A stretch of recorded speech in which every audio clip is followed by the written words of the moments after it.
Bayern Munich have taken a huge step toward the semifinals after a 2-1 victory over Real Madrid right at the Santiago Bernabéu Stadium. And honestly, the scoreline flatters Madrid. As Antonio Rudiger admitted after the game, "We F up twice, on both goals. We gave them two gifts. At this level, you can't keep losing the ball that easily."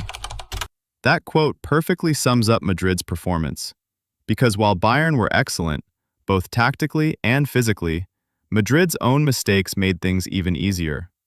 On another night, this could have been more than 2-1, especially if Serge Gnabry had been more clinical. So in this video, we're going to break it all down. Where Real Madrid went wrong, how Bayern Munich dominated tactically Madrid's second-half adjustments, and the tactical battle between Vincent Kompany and Álvaro Arbeloa. Kompany set his Bayern side up in a 4-2-3-1, looking to control central areas and exploit transitions, while Arbeloa went with a more traditional 4-4-2, aiming for structure and directness. But as we'll see, structure alone wasn't enough.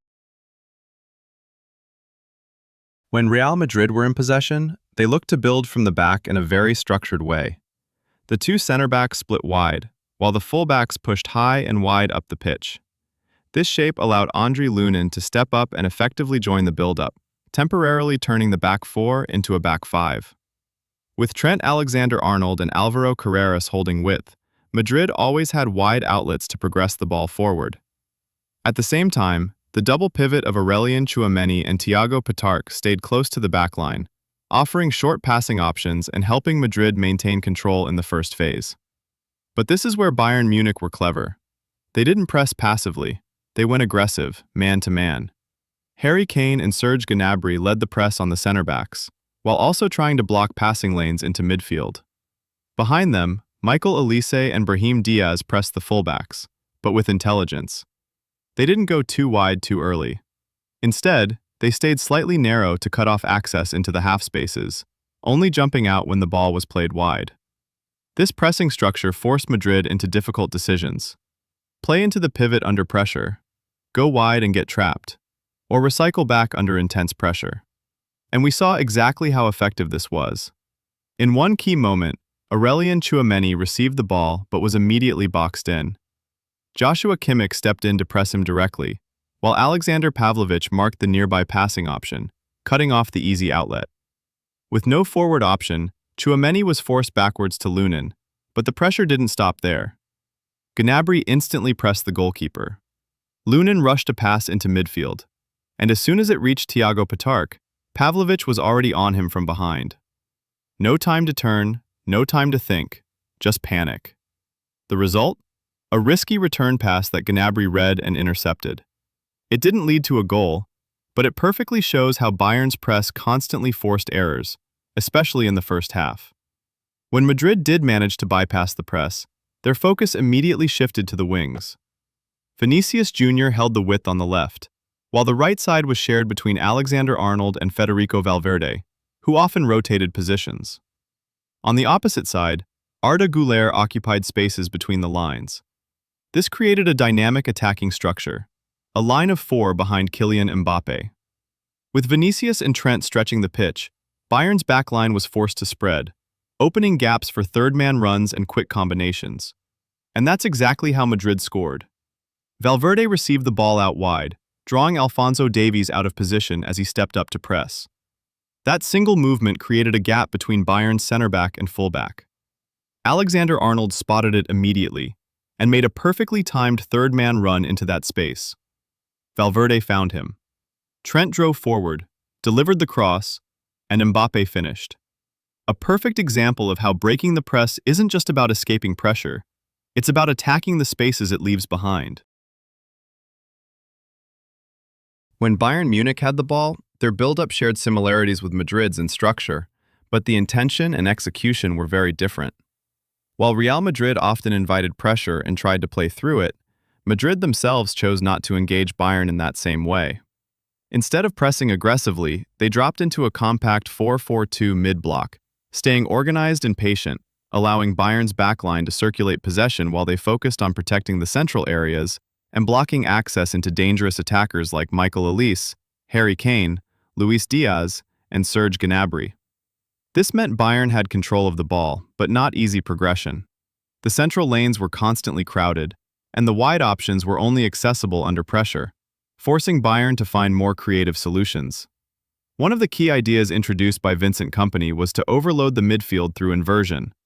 With Josip Stanisic and Konrad Laimer stepping into central areas from fullback, Bayern created numerical superiority in midfield, which pinned Madrid's midfield line and stopped them from stepping out to press freely. This movement also allowed Joshua Kimmich to push higher into advanced positions, positioning himself between the lines where he could receive and turn. At the base of all this was Alexander Pavlovich, who played a crucial role in dictating the tempo. By dropping close to the center backs, he became the main progression outlet, constantly scanning for vertical passes that could break Madrid's shape. His ability to find line-breaking passes into Kane dropping short, or into Elise and Diaz drifting into half spaces, was key to Bayern's attacking transitions. When these passes connected, Bayern could bypass Madrid's entire midfield block in one action and immediately attack a defense that was not fully set. But this approach came with a clear risk. Because Madrid's structure was designed to absorb pressure and then react quickly, any misplaced or slightly delayed pass could be punished. There was a moment where Pavlovich attempted to release Luis Diaz out wide, but the pass was read and intercepted by Trent Alexander-Arnold, instantly turning defense into attack for Madrid. It showed how fine the margins were in Bayern's approach. Precision was everything.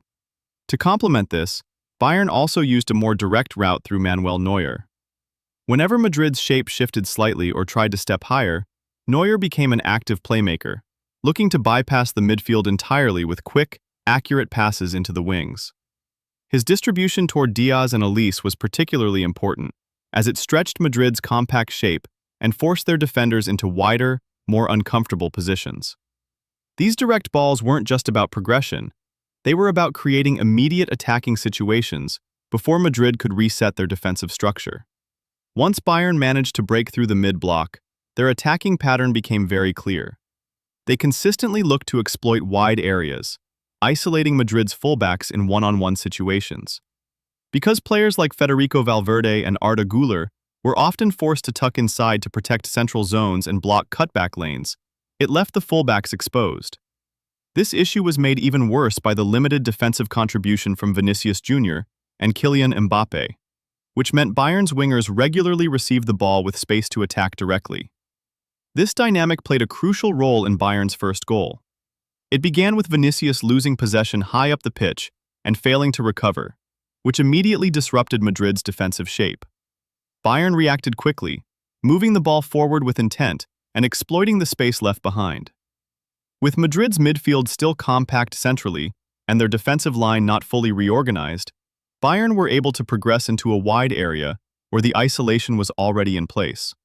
From there, the situation unfolded exactly how Bayern would have wanted. One-on-one on the flank, penetration into the final third, and a cutback into the box. Luis Diaz applied the finish, but the goal itself was a direct consequence of Bayern's overall attacking strategy. What stands out in this phase of play is the contrast in approach. Madrid were disciplined and compact, but largely reactive, choosing to contain rather than disrupt. Bayern, on the other hand, accepted the risks in possession, played with vertical intent, and consistently looked to destabilize Madrid's structure. Over time, that difference in approach tilted the game in Bayern's favor, as their willingness to take risks created more dangerous situations than Madrid's caution could fully control. In the end, Bayern Munich will feel they fully deserved the win. Their tactical bravery, intensity, and ability to consistently disrupt Real Madrid gave them the edge, and on another night, the margin could have been even bigger. But despite all of that, this tie is far from over. The 2-1 scoreline means Madrid are still very much in the contest. With just one goal separating both sides, the second leg remains wide open, and as we've seen so many times before, writing off Real Madrid in the Champions League is always a dangerous thing to do. Bayern may have the advantage for now, but the battle is far from finished.